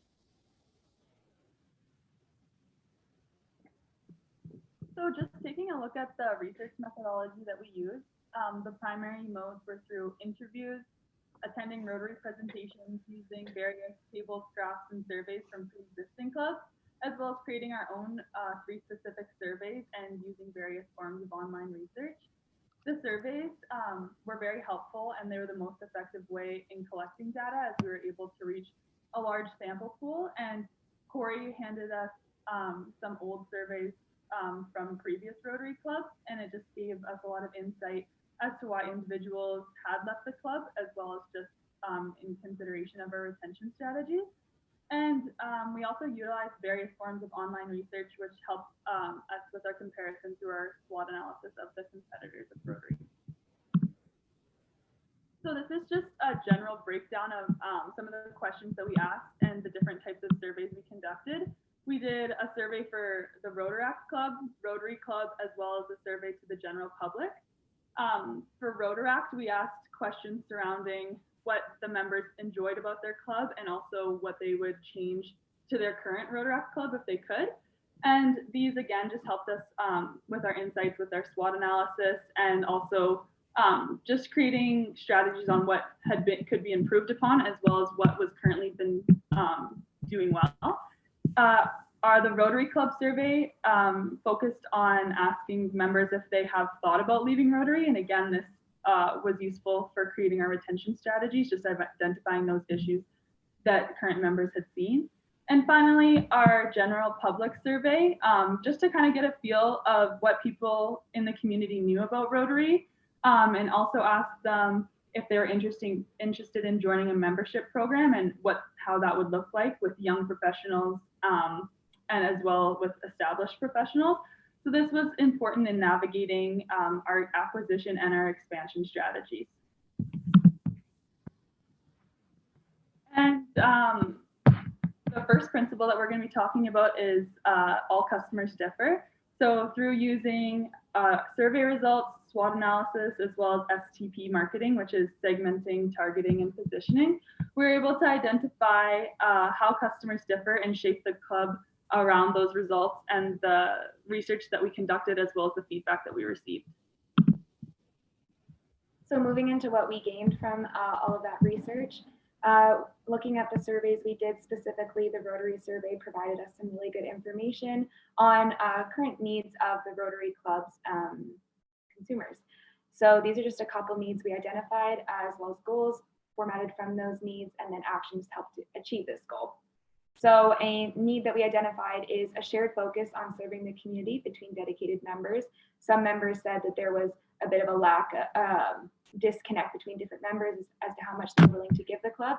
So with Rotary 21, we are aiming to have members who are fully engaged and who desire to contribute on a consistent basis. To do this, we will clearly state goals and expectations to club members, as well as have a strong onboarding process to ensure that everyone understands the responsibilities. Secondly, an empowered membership. We want members to feel that they can pursue their philanthropic goals with full support from the club, as well as being in an inclusive family-style environment where there is respect, innovation, and creativity. So to do this, Rotary 21 is going to have a transparent decision-making process with timing goals, just to make sure that initiatives don't get lost in red tape, as well as constantly evaluating what's going on in the club to ensure that new ideas are not only accepted, but encouraged. And lastly, learning opportunities. As we've mentioned, this club focuses on a mentorship program. And so the goal of Rotary 21, of course, is to have a program that creates a mutually beneficial relationship between mentors and mentees. And to do that, we're going to do a well-developed mentorship program that guides both partners. So moving into a greater discussion of that, the mentorship program is going to have, I'm assuming everyone knows mentorship programs. Typically, mentor-mentees are meeting, discussing different career paths and the like. But just to make sure that our mentorship program really has intentionality, we're going to have a robust interview process. So as members come into the club, we're going to look at areas such as their career, humanitarian passions, desire of time commitment to the program, as well as common interests, just to make sure that the partnership is on the same page. We're also going to have very clear guidelines and expectations. Rather than just setting these partnerships free just to do whatever, we're going to give them clear guidance and coaching sessions, how often meetings will occur, and what the desired outcomes are for both partners. And lastly, we want to make sure that these are mutually beneficial relationships. So often it's seen as mentors handing things down to mentees, but we believe Rotary 21 can have a back and forth between the two partners. So while mentors may offer career experience, mentees can offer, say if they're a university student, ideas they gleaned from a recent research paper, and they can also support the mentor in the development of the mentor's local and international projects. So we looked at a couple different segments, but we focused on two that we thought it might be worth focusing marketing efforts on. This does not mean by any means that people who don't fit within these segments aren't people we would love to have join Rotary 21, but these are the two groups we think would be most beneficial to target. So the first segment is the individuals who would make up more of the mentee group. And so that is individuals aged 18 to 30 who are seeking mentorship and networking opportunities, and of course, who also have a passion for giving back to the community. The second group would be more of the mentor group. So they would be experienced business professionals who are a little bit older and have a passionate about volunteering their time and money to Rotary. So finally, for this segment, we're just going to look at the acquisition strategy, the AER strategy, sorry. So for the younger target segment, we really want to make sure that we're reaching people where they are. So that can be going to universities, job fairs, networking events for students, as well as for the older target segment. We just want to show that group the unique benefits of joining Rotary 21, being part of a diverse community and the opportunity to lead and participate in these initiatives. And then for expansion, we just want to make sure that everyone who's in the club really knows what their roles are and that they feel empowered. And then finally, retention, as I already mentioned, where we want to really make sure that this mentorship relationship is very clear and well laid out so that members feel engaged. Moving onward to marking principle number 2, all customers change. There's two methods that we really capitalized on throughout our research strategies. The first being AER strategy, acquisition, expansion, and retention. And we found this to be a very efficient method as it premised the feedback from existing members and it considered their voices throughout the decision-making of other processes that we discussed. And secondly, relationship states and mitigation paths. This was important to note as we need to adjust as members of Rotary change. We need to change with them and fit to the needs of the member. So based on our research from our surveys and our interviews, we identified 4 key areas of change for Rotary 21 to implement. So the first is customer needs. We found that customer needs have changed a lot since Rotary's inception over 100 years ago. So those changing needs and tastes and preferences are something that are currently hurting Rotary with a failure to respond to them. Particularly the clubs that want to stay would like to be a bit more traditional, which is really great.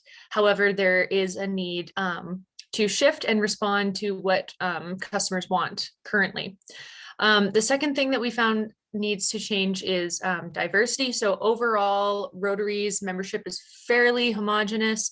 In our survey, when asked what they would like to see in a new Rotary Club, 7 out of 20 respondents who were members stated the single most important change they desired was a change in diversity amongst age, race, sexuality, profession, and religion in their club. The third area that we found that needs to be addressed is cost. So we understand the nature of Rotary requires a certain amount of financial contribution. However, if clubs were able to adopt some type of cost structure where they could lower their minimum dues requirement, we think that could help in retaining some members who otherwise couldn't afford to stay. Another viable option is to offer financial breaks to those who might be struggling financially, especially in a pandemic world. We think this could be a really great thing to implement. This would help those members who are struggling but who want to stay in Rotary to stay and to still be able to contribute. So this could look like a pay what you can structure that could honestly help keep members engaged because they would feel like their club cares about them and wants them there. And it would, it would still allow them to keep their membership up. And we discussed this more later in perhaps giving up some of the Rotary dues in exchange for more volunteering. And finally, the last area that we found was the bureaucracy. So there are members in all different stages of life, and everyone has differing time constraints and expectations, but especially for those members who are still in the workforce, especially given that they're volunteering their time, we found that they wanted meetings, to be efficient and productive. Similarly, regarding the tall hierarchy of Rotary, many members expressed frustrations with the amount of time that decisions take to be made. When we asked them, have you ever thought of leaving, why or why not? 13 out of 20 members answered yes. Of those 13, 7 expressed frustrations with the amount of time that projects take, how long decisions take to be made, and the perceived waste of resources through additional committees and boards. So I'm not going to go into our SWOT analysis too much for time, but you can see we did do a analysis of Rotary's strengths, opportunities, weaknesses, and threats. We've included this in our paper, so you're able to review it more. We've also included SWOT analyses of Rotary's competitors that we identified were some of their main competitors. Rotary has a lot of really great strengths that they can build on and a lot of opportunities for growth. And so those are what we hope to highlight with this new club.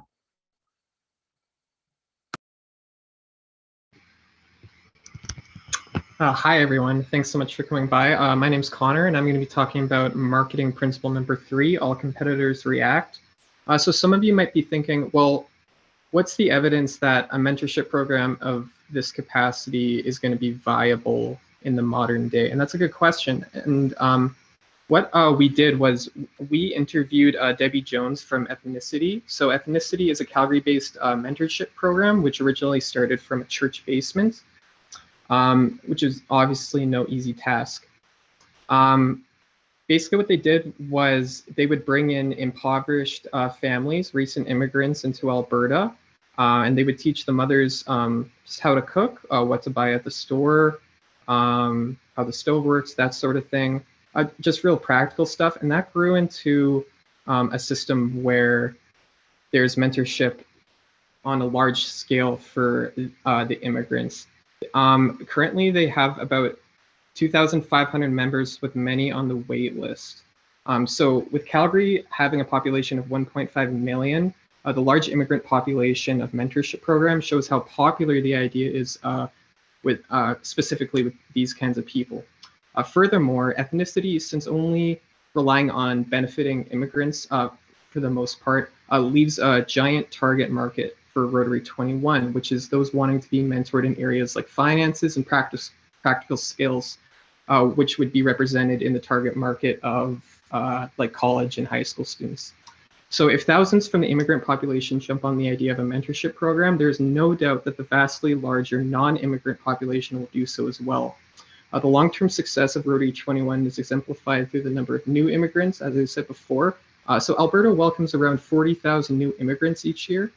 So especially with Rotary's multiple locations, these numbers demonstrate that Rotary will see success in the mentorship segment for years to come. This is supplemented by the drive young Albertans have for mentorship. There will always be young people eager to start their career, and with mentorship desires at an all-time high, there will definitely be no struggle finding members. So based off of that discussion, we're just going to talk about how Rotary 21 can establish themselves in a BOR strategy sense. So that's brand, offering, and relationship marketing. So regarding brand, we found through our surveys that Rotary Foundation, of course, has a very strong brand name. Everyone from the general public who had heard of Rotary had largely positive comments to say about it. They know that it's helping the community and the like. However, there wasn't a large percentage of people from our survey that knew of Rotary, and those who did not know much about what it did other than, oh, it does good things in the community. So we really want to work on growing brand awareness about what Rotary really does and what it is, rather than just, oh, good in the community. We want people to know exactly what Rotary is doing. To do this, we want to occupy the spaces that the target market occupies. As I mentioned before, we want to be in universities, we want to be at job fairs and the like, and then get people there, and then follow up with a very strong social media presence. So we want to have, for example, an Instagram account showing what Rotary 21 is doing, so that people can say, oh, wow, they're putting on this event that looks super cool. This is what Rotary 21 is. Regarding offering, we also found from our survey that there are some misconceptions about the Rotary Foundation. A lot of people said that out of the people we surveyed from the general public, 0% actually said that they had considered joining Rotary. And we believe a great deal of this is just due to them not understanding what Rotary is. One person said that they perceived clubs to be culty. Another said they perceived them to be only for old white men. And we know this isn't true. So we really want to show the community what Rotary 21 really is by communicating that again through marketing efforts, such as Instagram posts, or just putting out information to what Rotary 21 is really doing. So moving on to what Rotary 21 is really doing, as we mentioned earlier, the club is going to have a focus on education. So of course that factors in the mentorship program, but as well as classes for the community. So we want to host monthly events in the community in which we offer classes. These classes are free, and they can teach the community things, for example, about finances, resume building, even cooking potentially. And they will also have a food component. So members of the club, as well as members of the community, can sit down and get to know each other a little better. These events are going to accomplish 3 goals: relationship building between the community and the club. Of course, humanitarian efforts within the community by offering this education system, as well as building brand awareness. Again, we can use this as a marketing tool to show people what Rotary is doing. And then finally, relationship marketing within the club. As mentioned countless times throughout this presentation, we really want to have a very clearly defined mentorship program. We believe that if that is done, there will be really strong relationships and buy-in from members. So for the 4th principle, all resources are limited. For our research, we used a lot of information from the textbook, and we found a couple different approaches that Rotary 21 could take to their marketing based on the fact that all resources are limited. So the first would be the data approach. The textbook lists a lot of different resource trade-offs. The one that was most relevant for Rotary 21 is the change in effectiveness of marketing activities. That this basically means that they need to be partaking in current marketing activities to reach a broader population, and try to implement something different than what Rotary has been doing beforehand. Another option that they can use is the attribution approach, which is essentially a method that they can use to carry out a study to try and find more information on how to carry out effective marketing. So yeah, the steps would be to first intervene, identify an area that their marketing needs need to be studied. Second, identify what their desired outcome is for the study. Third, decide how they want to design their research, whether that's through focus groups or interviews or surveys. And then finally, they need to establish a control group, so something that's not going to change throughout the entirety of their study. And then finally, another model that they can use is the response model attribution, which just looks at historical data of past marketing resources to determine what they can change for the future. So for Rotary 21, this has shown looking at how Rotary has handled marketing and advertising in the past with not really wanting to put any money towards it. That could be a reason for lack of community knowledge of Rotary, and it could be a reason for member decline. That's just a hypothesis made by us. So we think given that knowledge that Rotary 21 can look at the future and say, okay, we do need to implement marketing activities.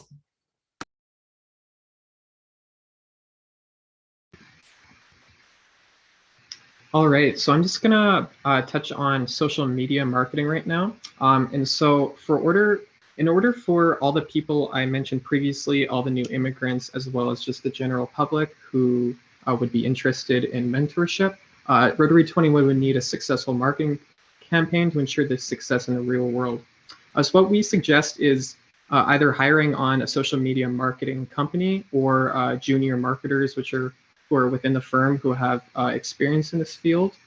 And what they will do is they will specialize in 3 different segments: social media content, which is content generation, social advertising and follower growth, blog posts, which would be posted on a consistent basis, as well as email newsletters, which 81% of businesses who use email as their customer acquisition channel.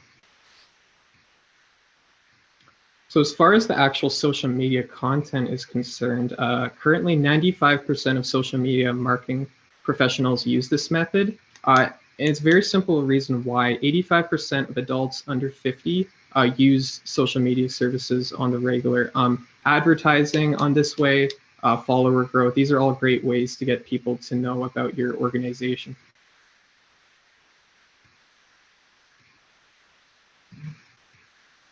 As far as blog posts are concerned, they may seem a little bit outdated in the modern world, but they're still very, very useful. 67% more engagement for businesses who blog, as well as 89% of marketers still use this technique today. And then finally, email newsletters. So around 50% of people say they enjoy receiving promotional emails from their favorite organizations. They don't treat them as spam. They actually enjoy getting them. And because of this, 81% of businesses use email as their means of communicating with customers. And then furthermore, we would suggest if Rotary 21 were to plan on hiring a professional social media marketing organization, that they go with a lower end budgeted one. They can range anywhere from about $300 a month. So we suggest starting there, and then maybe as the months progress, you can consult with one another and see if getting a more expensive one would be the appropriate course of action. Awesome. So Rotary 21, can I ask you to take the next 2 minutes to wrap up?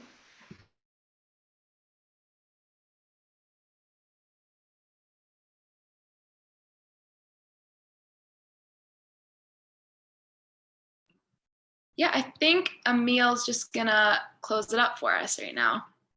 Unless. Okay. So in conclusion, marketing and advertising will be the key for the new club, as bringing awareness to the organization is crucial for member growth. Based on this, we believe the use of social media marketing will be essential for Rotary 21. The new club has the potential to become an innovator in its segment if it implants the use of social media marketing in collaboration with the other strategies outlined. Doing so will increase the longevity within the Rotary District, acting as a model for the other clubs, which will help create a better future for all clubs and members. So this is just the end of our presentation. Thank you all so much for listening. Awesome. Thanks so much, Rotary 21, for your presentation, and indeed to all of the groups. It's been wonderful to watch the work that you've put in over the last several weeks. So I think we owe you a round of applause. I just want to take a moment again to also thank the Rotary Clubs who are involved. This was not a small amount of work on your parts, and so you are owed a round of applause as well.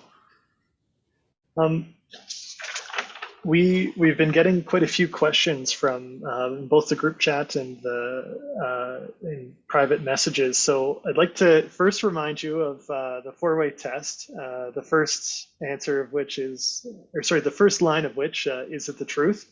The question that we received a lot is surrounding your impression of Rotary. You've spent several weeks getting to know what Rotary stands for and interacting with Rotarians and Rotary Clubs. So to each of the groups, what's your impression of Rotary? And secondly, do you see a space for yourself there?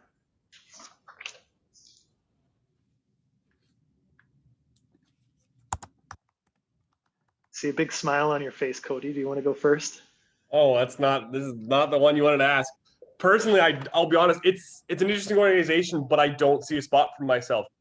The work that you guys do is great, and I think it's important, but in my mind, fundamentally, this is what I do with my church.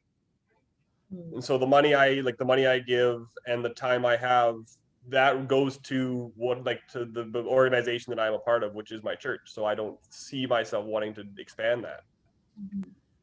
Thanks for sharing, Cody. Anyone else? I'll just pick at random if no one volunteers.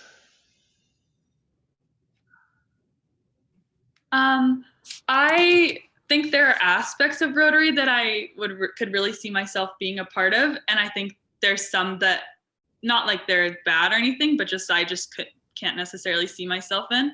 I think Sarah and I have talked a lot too. We're both graduating this year, and just kind of along the lines of whatever we're pursuing. So like if it's marketing or human resources or accounting, it would just really be nice to kind of have that mentorship aspect and having someone who's within like that field to kind of give guidance or share experiences.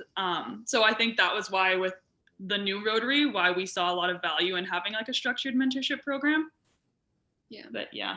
And just to add, I agree with everything Monroe just said. And I think it's something that at this point in life, it's easy to become really busy, especially when you're in the graduation stages and trying to start your career. But I know it's super valuable just as a person to be able to give back. And I think that's something that our age group maybe misses out a little bit on sometimes. So it would be really cool to be able to contribute to the community, maybe not even in a dollar sense, just even in volunteering opportunities. So it's something I'd consider, but have to figure out the time commitment thing for sure.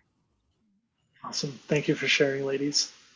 Does anyone from the Lethbridge group or Fish Creek want to add? Yeah, I can jump in.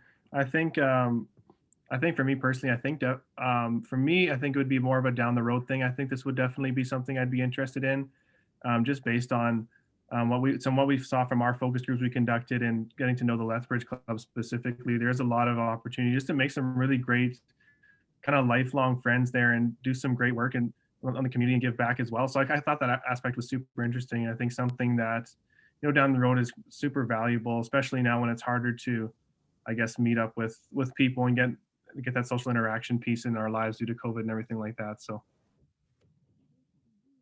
Awesome. Thank you, Taryn. Wow, thank you all so very much. I was sitting at the edge of my chair the entire time, just like a mother who's seeing her kids go off into competition. So do something competitive. So that was really fantastic. Really well done. Thank you. I'm going to take Darren Gearson's question. So he says, thank you. Thanks for the honesty to all of you. Who do you envision to be the mentors in a new young club? And will there be partnership with businesses or other Rotary clubs?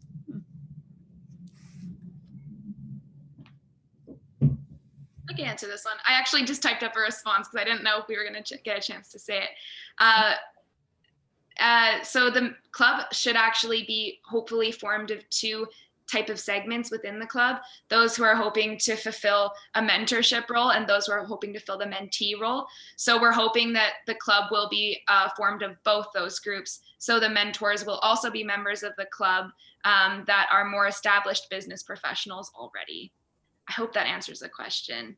And as mentioned in the presentation, it should be a give and take relationship with, a back and forth give and take relationship with both the mentee and the mentor offering benefits to one another. So everyone's contributing to the good of the club. Okay. Thank you very much, Sarah. And Murray McTavish, who's a business department head, actually had a question for the first group. Are any members of the first group remaining? Cody? Yeah, I'm still here. Don't you worry, I will represent. It's Thank fine, you. Murray. It's fine. It's fine, Murray. I get it. You just really want to attack me. Because I know the question. Nikita already told me the question. So when we actually reached out with Brooks, let me let the audience know what the question I actually. guess that's important. So Murray actually asked, I wonder if the first group could explain more about who are the competitors. Yes. So take it away. So when speaking with and like talking with the Brooks group themselves, and a lot from back from our surveys, because that was a survey question, a lot of it actually just came back to the biggest challenge or the biggest competitor they have is just life, like just busyness of life. And it wasn't necessarily a particular organization. Because I know in Brooks, like being a small knit town, you don't have, like in Calgary, you have options. You have, whether it be different religions, whether it be different organizations like YMCAs, the Lions Club. I know there's another one, I can't remember the name of, but those Brooks didn't seem to have that kind of a pushback from it, or at least their members didn't believe they did. So we kind of struggled to find that without actually going in and diving, like going into Brooks and kind of investigating more. So we couldn't find like a specific, besides your generals of your faith-based organizations and other style, like the Lions Club or the Mormon Church for Lethbridge example. We didn't have anyone very specific that we could kind of pinpoint as like, this is our biggest competitor. Thank you, Cody. Thank you. So our next question comes from Ken Montgomery, and he asks, did the research across groups identify any significant alignment of how younger members want to give back versus how more mature members want to give back, either local versus international or preference for certain causes?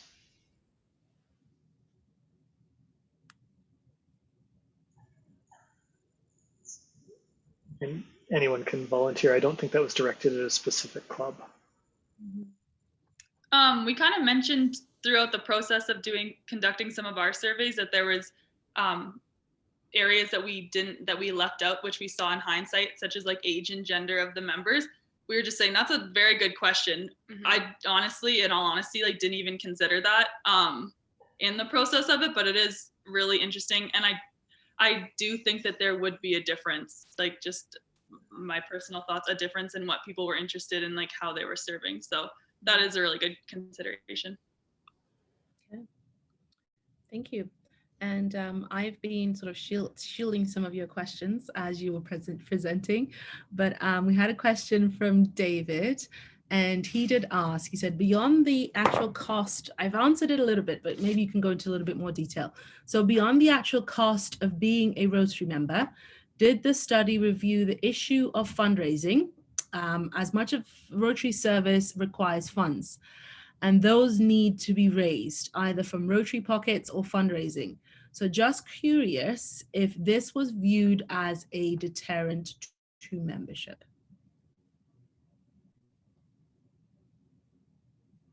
It's a long question, so take your time. See who else is left in the room. Okay. Taryn, I think you're still here, right? Yeah, I'm here.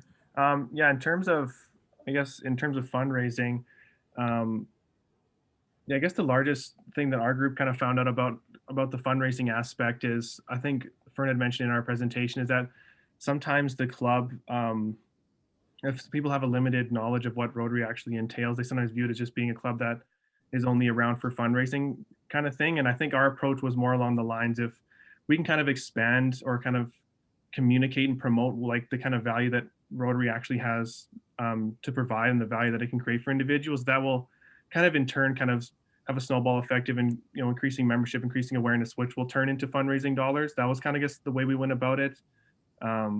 Nothing like insanely specific about how it would deter membership, but that was kind of our approach.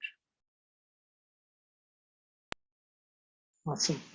Maybe we can open it up to the floor. Are there any last minute questions? We've got about 5 minutes left.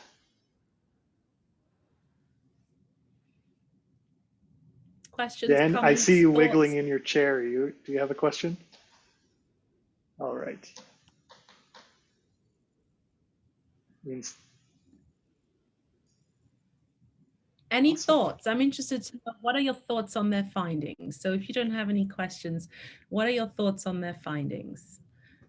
Did you learn anything new? Do you have any new insights, any new thoughts? Yeah, I want to join the Rotary 21. I was going to say the same thing. Oh my. Hey, maybe there's what, 24 of us who can do that? Let's go. Wow.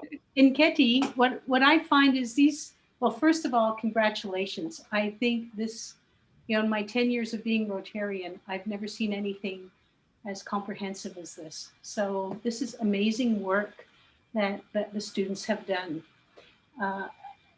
It's always the biggest challenge is, Rotarians sometimes know what they have to do, but it means changing the system of a club.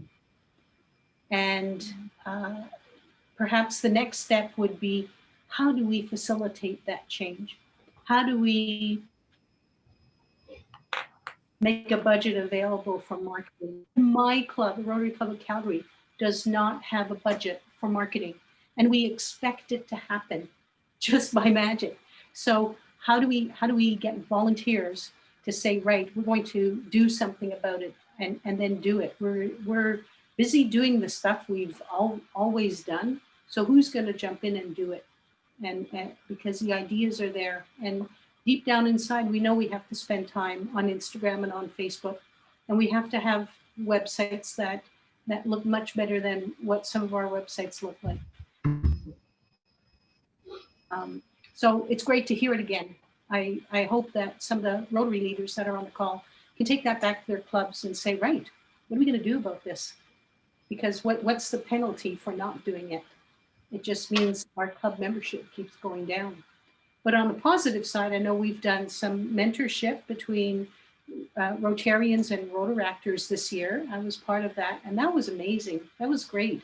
And I hope that continues. So it's part of that Rotary 21 idea that is a successful one. So much, Manon. I'm really glad I attended and spent the time listening. There is one more question. Maybe we can just take one last question from Steve Ricard. And Lethbridge, feel free to join in. So can students, can clubs fundraise? Actually, maybe this might be a question for everyone. So can clubs fundraise to offset membership dues, or is that seen as abusing the model of Rotary, fundraising for community service? Maybe that's a question we could take. In from like a business aspect, you could absolutely fundraise enough to then compensate for the dues and not require them. But at the same time, like even having a small amount required for dues does bring an ownership of a personal a standpoint of like you personally are invested in it. So it gives more of a selling point to that. Like I will be honest with the Brooks dues being, I believe it's $400 is a significant amount. So lowering those, I wouldn't be against it. We talk about those in our project. If you want to give that a read, fun fact, a little bit of self-promotion. But I think it's doable, but I think a small amount should always be given just because it gives a sense of ownership too. If I may comment, in that a challenge with fundraising is that fairly typically when you fundraise, you say the cause it's going to. It is challenge just saying, we want to fundraise for Rotary, it is much better promotion at a fundraiser to say, this is going to build a playground in our community. So to take, unless you are very clear and very specific and tell the people that are making your donations that a percentage of it is going to run the club, No. it dubious. I mean, you can fundraise for club operations. You have to make it clear when you fundraise that the money is going to that. I think part of that too is about building the brand of Rotary so that people trust Rotary as an organization that's going to do the best with their money. Because I know our groups have the opinion that investing in, for example, marketing initiatives in the short term will create greater gains in the long term to be used philanthropically. So I think if Rotary builds that brand awareness that people are like, wow, this foundation is going to use my money for good. I might not know exactly what for right now, but I think that would be worth it. Also, sorry, just to piggyback on that, I think too, like kind of just the way that I thought of it when it got brought up is when you're like donating money toward like a basketball team or like you're buying Girl Guide cookies, like you don't necessarily know where exactly the money's going toward, but you know what you're supporting. So I think like Sarah was saying that just comes through that is more awareness of the brand and certain like initiatives that they're a part of and projects that they're working on.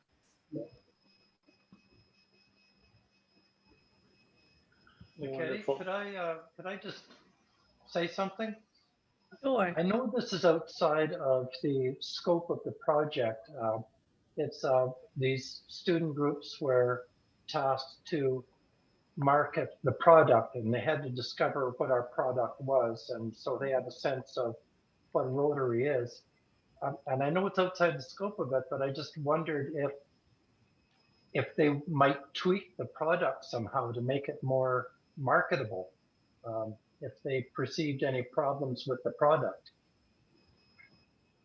Good question. We may have to take that conversation offline, Calvin.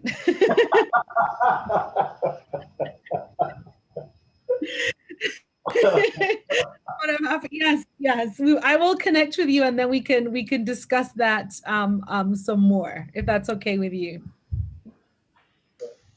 So we are officially at time, 7:01. I want to thank you all again for your time to make this event happen. We will leave the room open if you'd like to stick around and discuss. I think there's a lot of valuable conversation that can happen, but you've given us 2 hours of your time, so we'll stop recording soon and let you get on your way. In terms of follow-up for this project, with both the club and students' consent, we will be releasing copies of the reports, so long as it's fair to all. And we'll also be releasing a recording of this video. So if you want to review it later or show it to your clubs, that'll be made available to you very shortly, likely on the district YouTube page. So you'll see another email from me. So thanks again, everyone, to the students who put in tons of work, the clubs who hosted them, in Ketty, who shepherded them along the way, and Dan, who is the connector between Rotary and Ambrose, so this idea and its fruition. So thanks again, and I hope you all have a great night.